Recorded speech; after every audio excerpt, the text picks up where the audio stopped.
La demencia de Lutero.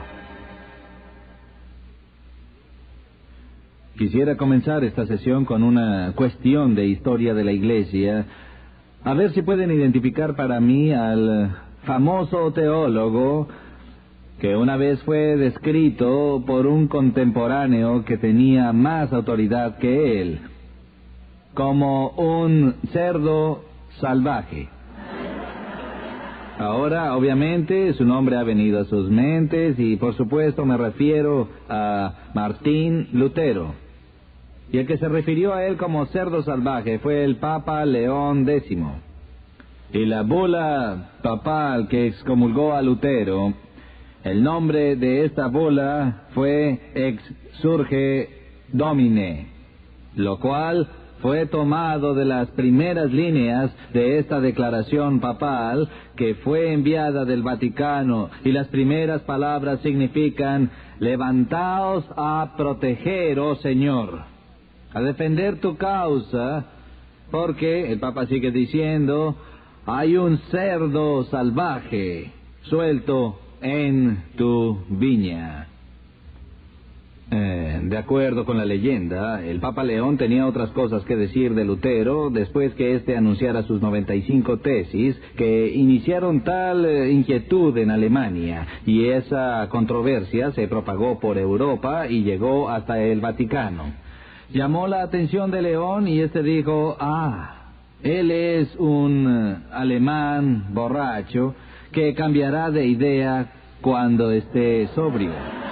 Y digo esto para llamar la atención al hecho de que en el siglo XVI era aceptable en disputas teológicas discutir los asuntos no gentil y urbanamente en forma de diálogo. Por el contrario, más bien ejercían una forma agresiva de debate polémico. Así que si leen los escritos del siglo XVI de ambos lados de la controversia, parece que estas personas son despiadadas en sus ataques del uno al otro. Pero aún entre tantos crueles debates, Martín Lutero estaba en una clase especial. Era tan intemperante, tan bombástico, tan rudo en ciertos momentos, que las personas han sugerido que él sufría problemas mentales. Eso deseo considerar en esta sesión, la opinión de que desde la perspectiva del psicoanálisis del siglo XX, este famoso hombre, Martín Lutero, estaba de hecho demente. Y si eres protestante y ese veredicto es correcto, significa que las raíces de tu fe en Dios y la Biblia provienen de un demente. Bueno, es más bien fascinante ver cómo los historiadores piensan que ellos pueden volver al pasado y ver crecer el pasto desde su perspectiva de 2000 años más tarde. No hay fronteras en el optimismo de ciertos psicoanalistas que creen que pueden volver atrás en las páginas de la historia y desde gran distancia poder diagnosticar el estado psicológico de alguien que vivió hace 400 o 500 años más o menos. Y existen algunos que de hecho arribaron a la conclusión de que Martín Lutero estaba loco, que era un demente. Pero mi pregunta es esta: ¿por qué? ¿Qué es lo que ve la gente en Lutero que provoca que piensen, tal vez, que el hombre estaba demente? Ya he mencionado la extraordinaria intemperancia de Lutero. Al leer, por ejemplo, su famoso trabajo sobre el cautiverio de la voluntad, el cual es una respuesta al sofisticado erudito humanista Erasmo de Rotterdam.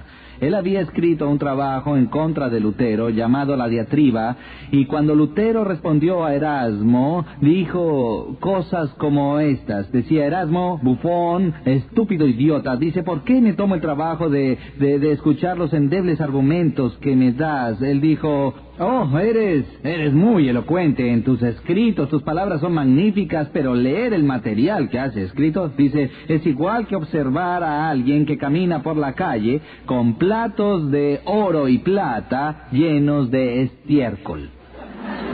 De ese modo, así se expresaba Lutero en los debates teológicos. No traduciré sus palabras a términos vulgares, pero creo que ya tienen una idea. Lutero no solo era intemperante en sus palabras, sino también claramente neurótico. En particular, por su salud, era un hipocondríaco, sufrió ansiedad nerviosa y problemas estomacales toda su vida, y yo lo entiendo en eso. Tenía cálculos renales, y yo lo entiendo en eso. Él predijo su muerte 6 o 7 veces. Cada vez que a Lutero le dolía el estómago, estaba seguro de que era una enfermedad fatal. Y miraba siempre detrás de sus espaldas, pensando que el mastín divino le saltaría encima y lo visitaría con algún tipo de veredicto. Y sus fobias fueron muchas y legendarias. Tenía tal temor a la ira de Dios que al principio de su ministerio alguien le hizo esta pregunta: hermano Martín, ¿amas tú a Dios? ¿Y saben lo que dijo? ¿Amar a Dios? ¿Me preguntas a mí si amo a Dios? Amar a Dios, a veces yo odio a Dios.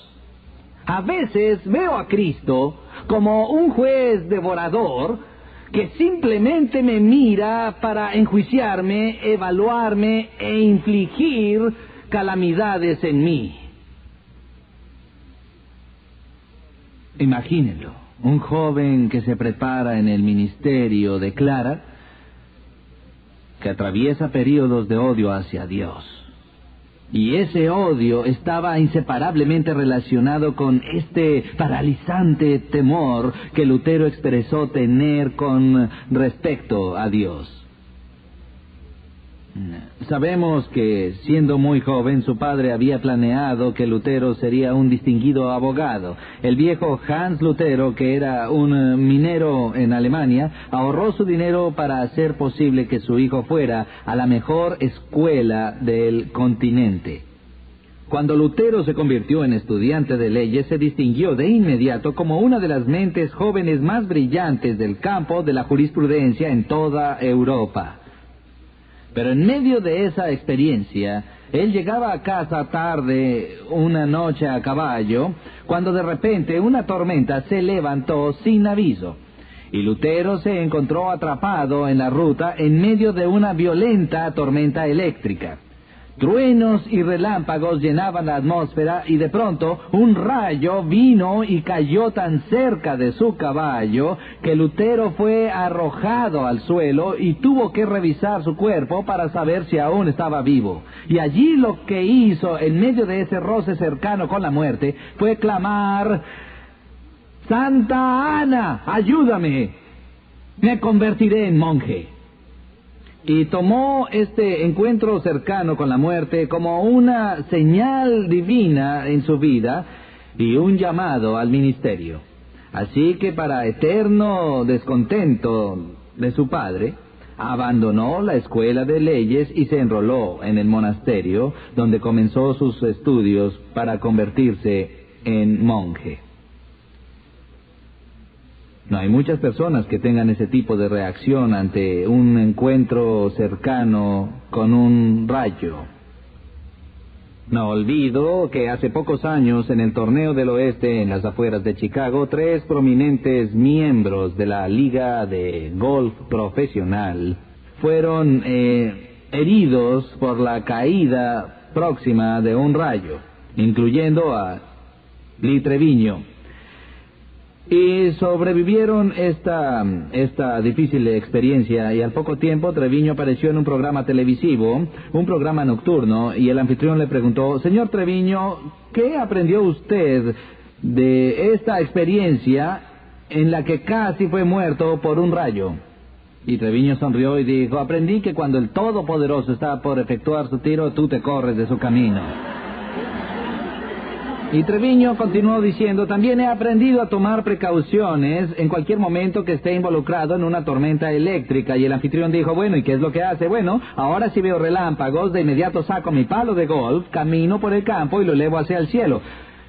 Y él dijo, ¿por qué razón llevaría usted un palo de metal elevado hacia el cielo? Es como un pararrayos. Él dijo, no, ni aun Dios tiene tan buena puntería. Así,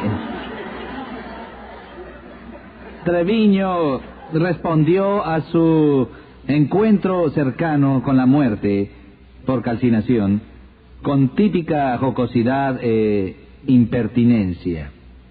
Y Lutero fue llevado a cambiar su vida entera, a entrar en el monasterio, a abandonar su carrera, no por amor a Dios, sino por una preocupación fóbica por la ira de Dios.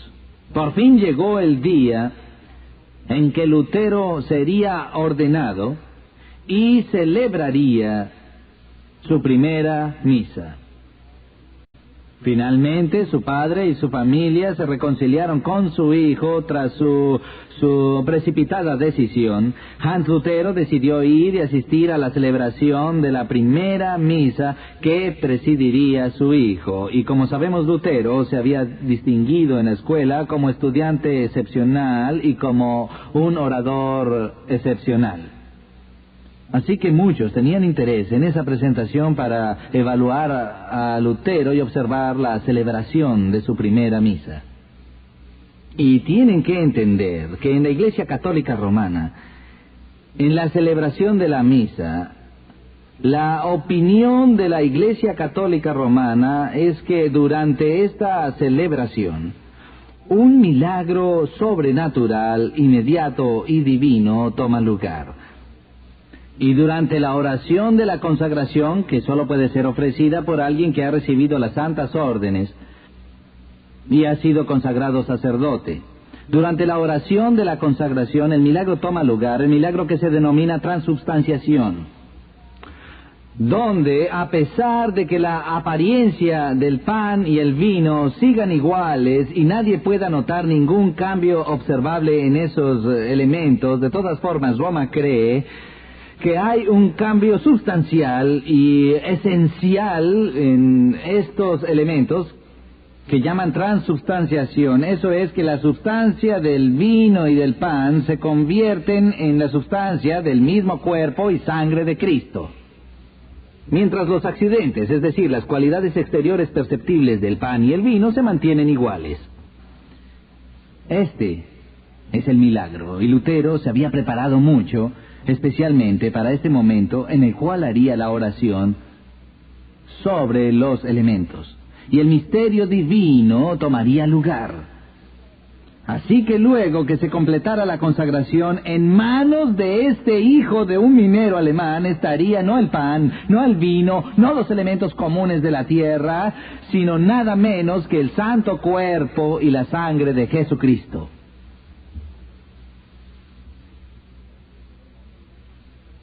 Así que llegó el momento de la misa, en el cual se diría la oración, y todos esperaban que Lutero dijera las palabras de consagración. Y llegó ese punto de la misa, y esta persona tan arrogante, tan obviamente capaz de hablar en público, llegó a ese momento y de repente se petrificó.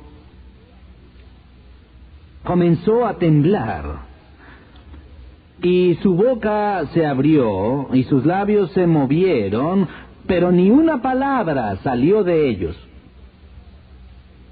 Fue como si las personas que estaban sentadas en la congregación tratasen de arrancarle las palabras de la boca. Su padre escondió su rostro avergonzado de que su hijo no pudiese siquiera realizar la simple celebración de la misa que había memorizado cientos de veces.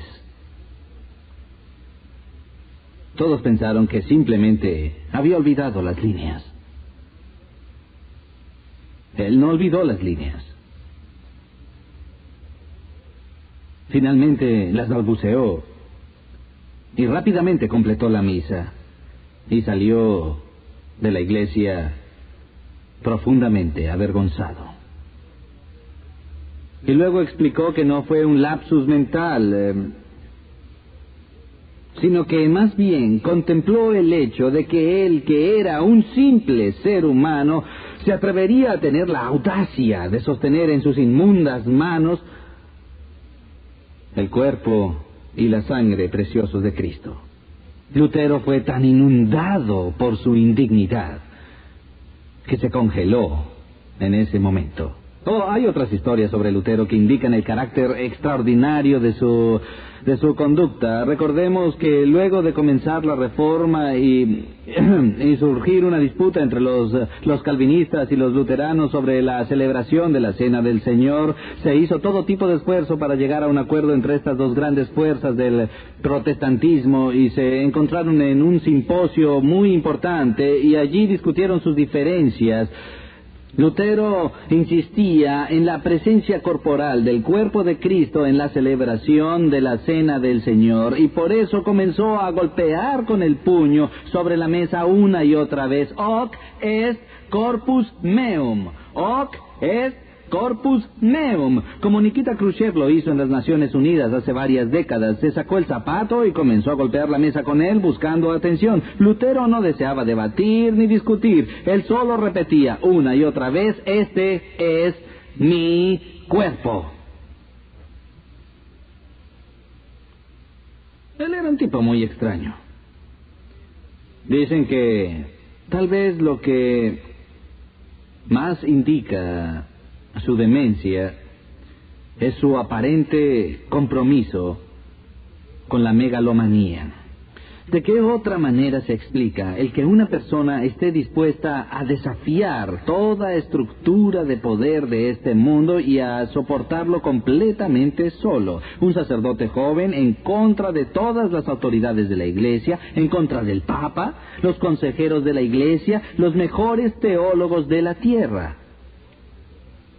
Bueno, él sostuvo todos estos debates en Leipzig, debatió con Martin Eck, debatió con el cardenal Cayetano, fue y se metió en problemas con el Papa, y ahora finalmente la discusión entera llegó a su cúspide cuando Lutero fue invitado a la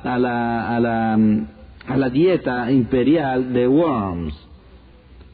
Y en Worms, Lutero fue enjuiciado y se le pidió que se retractara de sus escritos. Fue enjuiciado no solo por las autoridades eclesiásticas, sino también por las seculares. Se le concedió un salvoconducto para llegar a esta ocasión trascendental que es su juicio, y antes de llegar allí, de forma muy típica, al preguntársele: bueno, ¿qué dirás al llegar a Worms? Él dijo esto: previamente yo me refería al Papa como vicario de Cristo, pero ahora voy a decir que el Papa es el adversario de Cristo, el vicario de Satanás. Ese es el tipo de declaraciones que él manifestaba, ni discretas ni diplomáticas. Así que el mundo observaba cuando se preparó el escenario de la Asamblea Imperial en Worms. Y Lutero entró en el recinto y seguramente Hollywood lo representaría así. Lutero entra marchando al recinto del juicio y solo y de pie es el centro de atención en la galería que contiene a los príncipes de la Iglesia, a los príncipes del Estado, amenazadoramente ubicados en sus asientos. Los inquisidores se paran y leen los cargos mientras apuntan a los libros que están sobre la mesa al lado de Lutero y dicen: Martín Lutero, ¿te retractarás de estos escritos? Y la versión de Hollywood es esta: Lutero mira hacia las tribunas y ve a los representantes del Supremo y Sacro Imperio Romano, y ve a los príncipes de Alemania, a los obispos y representantes de la curia romana, y dice: a menos que se me convenza por medio de las Sagradas Escrituras o por razones evidentes, no me retractaré. Pues mi conciencia está cautiva en la palabra de Dios y actuar en contra de la conciencia no es correcto ni seguro. Creo lo que creo, Dios me ayude, no puedo hacer otra cosa, y ¡pum!, siguió con la reforma. No fue así como pasó. En aquel momento de la historia de la Iglesia en que la pregunta se le hizo a Martín Lutero: Martín Lutero, ¿te retractarás? ¿Saben lo que dijo?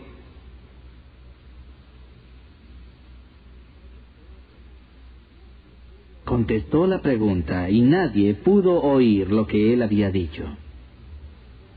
Dijeron, ¿qué has dicho? ¿Qué has dicho? Más fuerte, Lutero, ¿qué has dicho? ¿Te retractarás de tus escritos?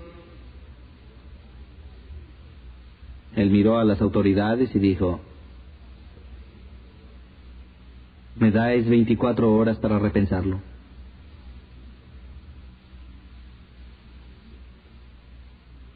No sabía si tenía razón. Y se le dio el tiempo adicional.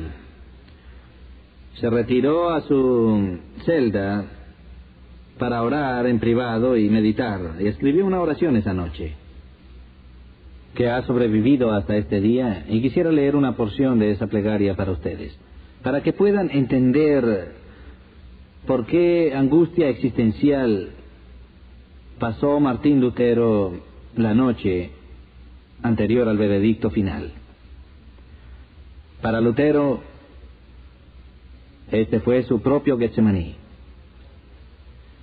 Y él oró así: oh Dios eterno y todopoderoso, qué terrible es el mundo. Mira cómo sus fauces se abren para devorarme y qué pequeña es mi fe en ti. Oh, la debilidad de la carne y el poder de Satanás. Si tuviera que depender de alguna fuerza de este mundo, todo habría terminado. Verán unas oraciones después que dice: oh Dios, oh tú mi Dios, ayúdame en contra de toda la sabiduría de este mundo. Haz esto, te lo imploro, debes hacerlo por tu propio y enorme poder. Pues la tarea no es mía, sino tuya. Este no es asunto mío, no tengo nada que discutir con estos grandes hombres del mundo. Gustosamente pasaría mis días tranquilo y en paz. Pero la causa es tuya. Es recta y eterna. Oh Dios, ayúdame. Oh Dios fiel e inmutable, no me apoyaré en el hombre, pues será en vano. Todo lo del hombre es vacilante. Lo que de él proceda deberá fallar. Mi Dios, es que no me escuchas. Mi Dios, es que ya no vives. No es así, tú no puedes morir. Es solo que tú te ocultas. Tú me has escogido para esta tarea, lo sé. Por lo tanto, oh Dios, realiza tu sabia voluntad y no me abandones. Y por amor a tu amado Hijo Jesucristo, mi defensa, mi fortaleza, mi escudo. Y continúa así. Más tarde, cuando Lutero retornó al recinto de la asamblea de Worms, y una vez más el inquisidor le hizo la pregunta diciendo: hermano Martín, ¿te retractarás ahora de estas enseñanzas?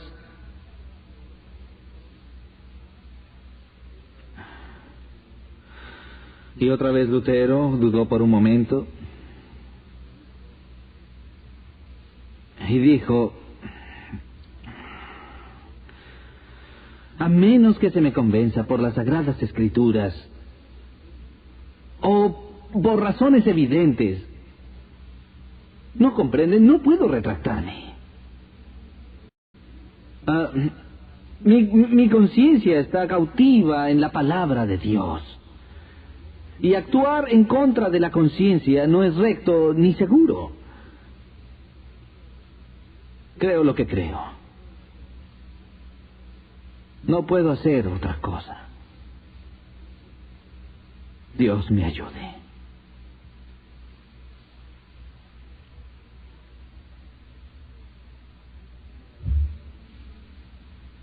¿Megalomaníaco?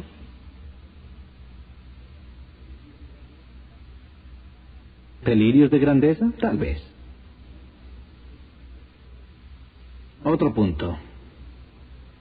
De hecho, el aspecto de la vida de Lutero que realmente hace pensar que estaba loco lo encontramos en sus años de monasterio. Era la función y la práctica de todo joven sacerdote en el monasterio, para cumplir con la orden y las reglas del monasterio, hacer una diaria confesión a su padre confesor. Y como algo de rutina, Los otros hermanos entraban al confesionario y decían: oh, padre, he pecado, escucha mi confesión. Y él decía: ¿qué has hecho? Bueno, anoche al acostarme, usando una vela, leí 3 capítulos extra de los Salmos que no debía. O ayer por la tarde yo codicié la pata de pollo del hermano Enrique en el comedor. ¿En cuántos problemas pueden meterse en un monasterio? Así, entonces, hacían su confesión, y el padre confesor decía: y tantas Ave Marías o Padre Nuestros, y los enviaba a sus labores de monjes. Y Lutero llegaba al confesionario y decía: Padre, perdóname porque he pecado. Han pasado 24 horas desde mi última confesión. Y comenzaba a recitar los pecados que él había cometido en las últimas 24 horas. Y le llevaba no 5 minutos, ni 10 minutos, no media hora, ni 1 hora, sino que había días y días en los que Lutero llegaba al confesionario a recitar sus pecados del día anterior, y le tomaba 2 horas, o 3 horas, o 4 horas. Hasta el punto en que los superiores del monasterio comenzaron a enloquecer. Y se quejaron ante él y le dijeron: hermano Martín, termina con esta obsesión con los pecadillos, y si vas a confesar algo, que sea un pecado de verdad. Pero todo lo que hacía Lutero eran estas cosas pequeñas, y comenzó a parecer que estaba holgazaneando, y le dijeron: ¿qué pasa? ¿Te gusta pasar tu tiempo en el confesionario? ¿No te gusta hacer las tareas que te asignan como monje? Pero su confesor entendió que Lutero, aunque más no fuera, era honesto en ello. Y Lutero reveló más adelante que cuando salía del confesionario después de 3 o 4 horas maratónicas y escuchaba las palabras del sacerdote al decirle: tus pecados te son perdonados, se sentía alegre y despreocupado al retornar a su celda, hasta que luego recordaba un pecado que había cometido y había olvidado confesar. Y toda la alegría y toda la paz desaparecían. Y esto es locura si, de acuerdo con la terminología psiquiátrica moderna, entendemos que una persona tiene incorporados mecanismos normales que sirven para defendernos de algo que la culpa genera, la aflicción. Somos muy adeptos a la negación y a la justificación como seres humanos. Dicen que a veces hay una línea muy fina entre la demencia y la genialidad, y que los que son genios a veces atraviesan de uno al otro lado de la línea, y sospecho que tal vez eso es lo que sucedía con Lutero, porque el tema que los psiquiatras pasan por alto en este hombre es esto: antes de que Lutero estudiara teología, ya se había destacado brillantemente como estudiante de leyes. Y tomó esa mente entrenada, legal y perspicaz, y la aplicó a la ley de Dios. Entonces observaba las leyes de Dios y sus exigencias, la totalidad de la exigencia de la perfección, y se analizaba a sí mismo a la luz de la ley sagrada de Dios, y no soportaba los resultados.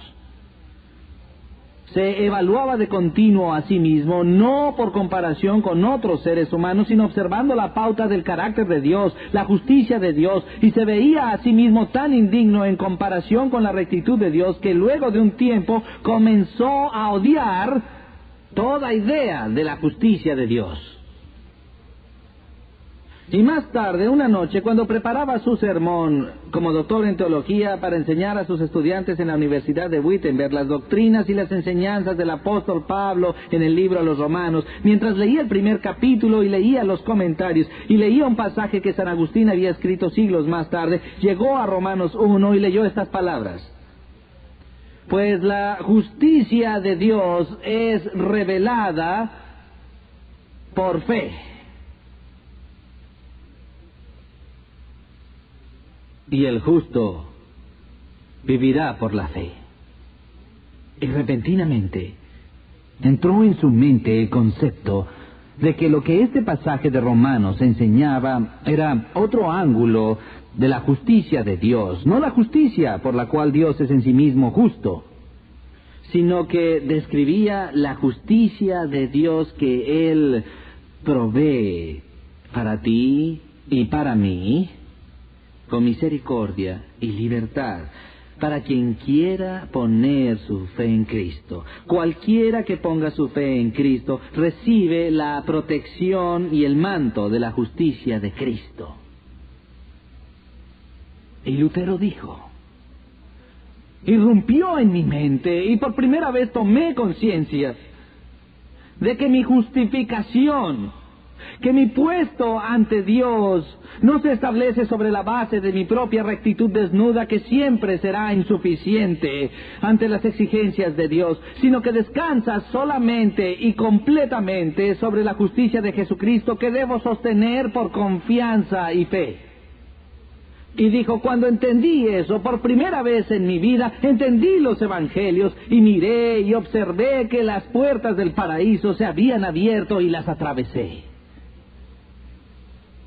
Y es como si Lutero dijera al mundo en ese momento, a papas, a consejeros, a asambleas y a reyes: los justos vivirán por la fe, la justificación es solo por la fe, si Dios es santo y yo no lo soy. Es el artículo sobre el cual la Iglesia continuará de pie o caerá, y no lo negociaré con nadie. Pues es el Evangelio. ¿Es eso insano?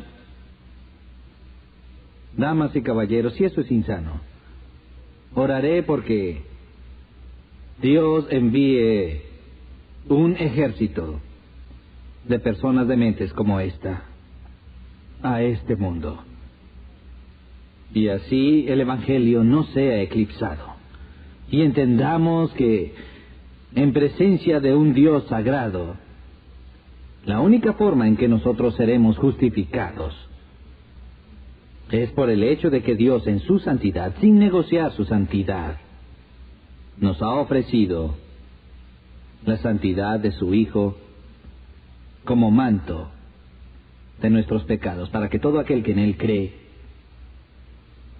no se pierda, mas tenga vida eterna. Este es el Evangelio por el que Lutero estaba dispuesto a morir. Oremos. Padre, te agradecemos por el testimonio de este demente, pues él entendió cuán desesperadamente necesitamos una justicia que no es nuestra, para cubrir nuestra propia falta de justicia.